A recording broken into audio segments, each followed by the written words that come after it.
German एकता, एक ऐतिहासिक पुनर्मिलन। German एकता 18वीं शताब्दी की सबसे महत्वपूर्ण राजनीतिक घटनाओं में से एक थी। यह वह ऐतिहासिक क्षण था जब अक्टूबर 30 को पूर्व और पश्चिम जर्मनी का विलय हुआ और जर्मनी एक बार फिर एकीकृत राष्ट्र बना।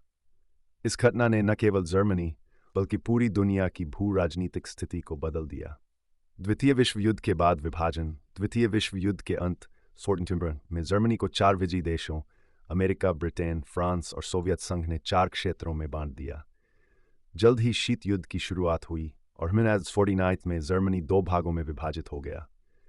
पश्चिम जर्मनी संघीय गणराज्य FRG, यह अमेरिका, ब्रिटेन और फ्रांस के अधीन था और पूंजीवादी लोकतंत्र बना।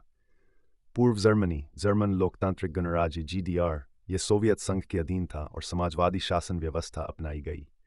बर्लिन दीवार 1960 का निर्माण पूर्व और पश्चिम के बीच वैचारिक विभाजन का प्रतीक था। ये दीवार उन लाखों लोगों के बीच खड़ी हो गई जो एक दूसरे से अलग हो गए थे।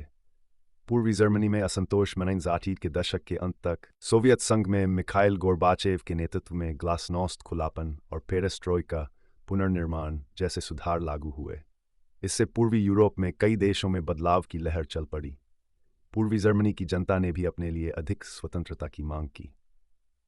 बर्लिन दीवार का गिरना नवंबर 19 को व्यापक जनप्रदर्शन और राजनीतिक दबाव के चलते बर्लिन दीवार गिरा दी गई।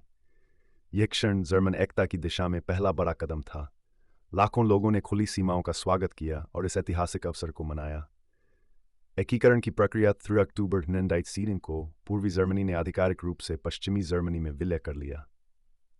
यह दिन जर्मन एकता दिवस के रूप में मनाया जाता है। जर्मनी की राजधानी बर्लिन घोषित हुई। प्रभाव जर्मन एकता ने यूरोप में शांति और स्थिरता को बढ़ावा दिया। एकीकृत जर्मनी आज यूरोप की सबसे बड़ी अर्थव्यवस्था और एक मजबूत लोकतंत्र है। हालांकि शुरुआती समय में आर्थिक और सामाजिक चुनौतियां थीं, लेकिन धीरे धीरे जर्मनी ने इन पर काबू पा लिया। जर्मन एकता दुनिया को यह सिखाती है कि शांति, एकता और जनता की इच्छा शक्ति से कोई भी बाधा पार की जा सकती है।